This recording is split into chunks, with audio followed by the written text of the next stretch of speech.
BSc engineer, degree engineer এবং diploma ইঞ্জিনিয়ারদের মধ্যে যে একটা ইস্যু আছে সেই ইস্যুগুলো নিয়ে ইয়ে করার জন্য একটা সরকার একটা ৮ সদস্যের কমিটি করছে। তো এই ৮ সদস্যের কমিটির মধ্যে আজকে আমরা ৬ জন ছিলাম। একজন সদস্য আবরার সিআর প্রফেসর উপদেষ্টা সিআর আবরার, উনি দেশের বাইরে আছেন। আরেকজন সদস্য উনি অসুস্থ, উনি আসতে পারেন না, প্রফেসর তানভীর, উনি আসতে পারেন না। আর বাকি আমরা ৬ জন ছিলাম। তো আজকে আমরা প্রধানত যেগুলো যেটা ইয়ে নিয়েছি যে এটার প্রসিডিওরটা কি হবে, আমরা এই কমিটিটা কিভাবে কাজ করব সেই সম্পর্কে সিদ্ধান্ত আমরা নিয়েছি। তো এইটার সম্পর্কে বিস্তারিত আমাদের কমিটির সদস্য অ্যাডভাইজার মাননীয় উপদেষ্টা সৈয়দ রিজওয়ানা হাসান ব্রিফ করবেন। জি, আমরা আজকে তো যেটা ফজল ভাই বললেন যে আমরা মোডালিটি কেমন করে এই কমিটি কাজ করবে সেটা ঠিক করেছি। প্রথম হচ্ছে যে সমস্যাগুলো আজকে এসছে এগুলো আসলে আজকের সমস্যা না, তো এগুলো বহুদিন আগের সমস্যা। ফলে এইগুলো সমাধান করতে গেলে আমাদের সংশ্লিষ্ট সকলের সাথে কথা বলতে হবে। আমরা চিন্তা করেছি যে আমরা একটা ওয়ার্কিং গ্রুপ করে দেব। আসলে আজকে একটা ওয়ার্কিং গ্রুপ গঠন করা হয়েছে। সেই ওয়ার্কিং গ্রুপে মোট 13 জন প্রতিনিধি থাকবে। বিভিন্ন সংস্থা প্রধান যারা আছেন, যে সংস্থাগুলোতে ইঞ্জিনিয়ারদের রিক্রুট করা হয় সেই সংস্থা প্রধানেরা থাকবেন এবং একই সাথে ডিপ্লোমা ইঞ্জিনিয়ারদের থেকেও 3 জন প্রতিনিধি থাকবেন, 4 জন প্রতিনিধি, মোট 14 জনের সমন্বয়ে এটা হবে। এবং এখানে জনপ্রশাসন এবং আইন এই দুইটার প্রতিনিধিত্ব থাকবে। তারা সকলের প্রথম যে কাজটা করবে তা হচ্ছে বিএসসি ইঞ্জিনিয়ার এবং যারা ডিপ্লোমা করেছেন তাদের বক্তব্যগুলো আগে শুনবেন। পরবর্তী কার্যদিবসে তাদের বক্তব্যগুলি শুনবেন এবং শোনার পরে তারপরে ইঞ্জিনিয়ারিং সেক্টরে, সেটা আমরা বিএসসি বলি আর ডিপ্লোমাই বলি, সেখানে যারা প্রণিধানযোগ্য আছেন, যারা বিষয়গুলো সম্পর্কে ভালো ওয়াকিবহাল আছেন, তাদের বক্তব্য এই ওয়ার্কিং কমিটি শুনবে। তারপরে এখানে অনেক আইনগত বিষয় আছে, সেগুলোর অনেক কাগজপত্র দিয়ে যাওয়া হয়েছে, সেগুলো সবগুলো দেখে তারপরে আবার তারা আমাদেরকে ব্রিফ করবেন এবং সেই মোতাবেক আমরা আগাবো। এর মধ্যে আমাদের একটা অনুরোধ থাকবে সকলের কাছে যে যেহেতু এগুলো আসলে অনেক পুরনো বিষয়, এটা নতুন কোনো বিষয় না, সেহেতু আন্দোলন যারা করেন তারা যেন জনদুর্ভোগের সৃষ্টি না করেন। তাদের যা বক্তব্য আছে লিখিত আকারে, যেহেতু এখন একটা ওয়ার্কিং গ্রুপ হয়েছে, এই ওয়ার্কিং গ্রুপের প্রধান হচ্ছেন আমাদের গৃহায়ন এবং গণপূর্ত মন্ত্রণালয়ের সচিব, তার ফোন নাম্বার আমরা প্রেস রিলিজ মারফত জানিয়ে দেব। তাদের যত বক্তব্য আছে উনাকে জানিয়ে দেবেন এবং যারা বিভিন্ন বিষয় দাবি দাওয়া নিয়ে আন্দোলন করছেন তাদের একটা প্রতিনিধি দল সকল সময়ে সরকারের আমাদের সাথেও বসতে পারেন, ওয়ার্কিং গ্রুপের সাথেও বসতে পারেন, জনদুর্ভোগের সৃষ্টি যেন না করে। এটা রাতারাতি, এতদিনের সমস্যা রাতারাতি সমাধানের বিষয় না, আমাদেরকে 1 মাস সময় দেওয়া হয়েছে। আমরা এই 1 মাস সময়ের মধ্যে সমস্যাগুলো অনুধাবন করে আমাদের যা সুপারিশ তা সরকারের কাছে এবং সংশ্লিষ্ট সকলের কাছে পেশ করব। আর আমি একটু অ্যাড করি, আরেকটা হচ্ছে যে আমরা আরেকটা জিনিস করবো, আমরা কমিটি হিসেবে কিন্তু ওদেরকে মিট করবো, যারা আন্দোলন করছেন কিংবা দাবি জানাচ্ছেন তাদেরকে আমরা কিন্তু মিট করব।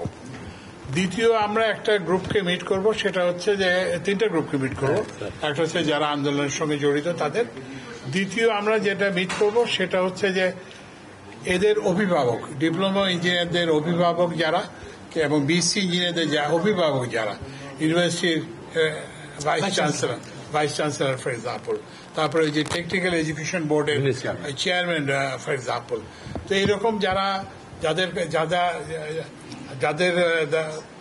যাদের কথা ওনারা শোনেন তাদের সঙ্গে আমরা মিট করব। আরেকটা হচ্ছে যে প্র্যাকটিক্যাল লেভেলে কি হচ্ছে, কেন এই সমস্যাটা হচ্ছে, এটাকে বোঝার জন্য আমরা ইঞ্জিনিয়ারিং ক্ষেত্রে যারা রিক্রুটমেন্ট করেন, সবচেয়ে বেশি এমপ্লয় করেন, যেমন পিডব্লিউডি, তারপরে হচ্ছে যে এলজিইডি, পাওয়ার ডেভেলপমেন্ট বোর্ড, এদের সংস্থা প্রধানের সঙ্গে আমরা বলবো। এটা কিন্তু আমরাও বলবো, ওই শুধুমাত্র যে ইয়ের সঙ্গে বলবে তা না, আমরা ওয়ার্কিং ছাড়া আমরা বলবো। যে প্রসেসটা বললেন সেটা তো লং প্রসেস, এখন তো শাটডাউন সব বিশ্ববিদ্যালয়, এই ক্ষেত্রে এখনকার সমাধানটা কি আসলে এই শাটডাউন আশু করণীয়টা আচ্ছা না, এখনকার সমাধান তো এই যে যেটা বললো এটাই সমাধান। এই যে আমরা আপনাদেরকে যে যে মেসেজটা দিলাম, ওনারা তো ধরেন এখন থেকে যে কোনো সময় আমাদের ওই যে ওয়ার্কিং গ্রুপের সঙ্গে বসতে পারেন, কিন্তু যেমন ধরেন এখানে একদিকে 3 দফা দাবি আছে আর একদিকে 7 দফা দাবি আছে। তো আমরা তো প্রথমে শুনতে হবে, বুঝতে হবে, এটার প্রস এন্ড কনস তো জানতে হবে। আমরা তো এখন বলতে পারবো না যে একটা ঘোষণা দিতে পারি না যে আমি 3 দফা মেনে নিলাম কিংবা 7 দফা মেনে নিলাম কিংবা এখান থেকে 2 দফা মানলাম, এখান থেকে 1 দফা। আমরা তো আগে তো শুনতে হবে, জানতে হবে, বুঝতে হবে, তারপরেই তো করতে হবে। এর মধ্যে আমরা যে এই যে আপনাদের মাধ্যমে আমরা জানতে চাই যে আমরা এটা নিরপেক্ষতার সঙ্গে কারো পক্ষপাতিত্ব না করে আমরা এই সমস্যার একটা ন্যায্য সমাধান করতে চেষ্টা করব। এবং আমরা আশা করব যারা এই বিএসসি প্রকৌশলীদের যারা অভিভাবক তারা ইয়েদেরকে তাদের যে তারা ছাত্র কিংবা তাদের ইয়েকে বোঝাবেন, সদ্য পাস করা ইয়েকে, এবং যারা ডিপ্লোমা ইঞ্জিনিয়ারিং নেতৃত্ব ওনারা যে আছেন ওনারা যে ওনাদেরকে বোঝাবেন যে এখন তো আন্দোলন করছেন, তো এটা হয়ে গেছে যে আপনারা তো এই যে সরকার তো এটাকে সিরিয়াসলি নিছে, 4 জন উপদেষ্টাকে দিয়ে এবং অন্যান্য ওদের সেক্টরের নেতৃত্ব দিয়ে করছেন, আমরা তো দেখছি। তো এখন তো আন্দোলন করে কোনো লাভ নেই। আর আবার ওনারা মানেননি, কথা ঠিক না। আবার ওনারা মেনেছেন, কারণ ওনারা তো শাহবাগে ছিলেন, শাহবাগ থেকে ওনারা ইয়েতে গেছেন। তো ওই জন্য আমরা তাদেরকে ধন্যবাদ জানাই এবং আমরা এই ধন্যবাদ জানাই এবং আমরা যেটা সবাইকে বলবো যে এই পরিস্থিতিটা আর যাতে না হয়। আমরা তো এটা দেখতেছি, কারণ আমাদের তো একটা সময় দিতে হবে। আমি তো বলে দিতে পারবো না যে যে আমি এই দাবিটা মেনে না, কারণ এখানে কি এই জিনিসটা হচ্ছে যে আপনি যেই একটা দাবি গ্রহণ করলে একদল খুশি হবে, আরেকটা দাবি গ্রহণ করলে আরেক দল খুশি হবে। তো আমাদের তো একটা বিবেচনা আনতে হবে তো যে কিভাবে এই জিনিসটাকে আমরা তো সেতু করতে হবে, একটা ব্রিজ করতে হবে। এখানে তো ডিফারেন্স অফ ওপিনিয়ন আছে, একদিকে 3 দফা আছে, একদিকে 7 দফা আছে। তো আমাদের কাজ হচ্ছে একটা সেতু নির্মাণ করা, যাতে দুই পক্ষ এক জায়গায় আসতে পারে, আমরা এমন একটা সমাধান করতে পারি যেটা যেটা মানে উভয়েরই ইয়ের জন্য বেনিফিশিয়াল হবে। আজকে থেকে কাজ শুরু করে দিয়েছে, হয়তো প্রথম মিটিংটা হবে আগামী সপ্তাহের রোববারে, প্রথম ওয়ার্কিং ডে। না ওয়ার্কিং গ্রুপ। কিন্তু আবারও বলছি যে যদি ওরা যখনই মনে করবে যে আমাদের সাথে কথা বলার দরকার, ওরা আমাদের সাথে কথা বলতে পারবে। জি, সেটা না, ওইটার ব্যাপারে আমরা তো বললাম যে এখন তো আমরা তো এটা কোনো প্রয়োজন দেখি না।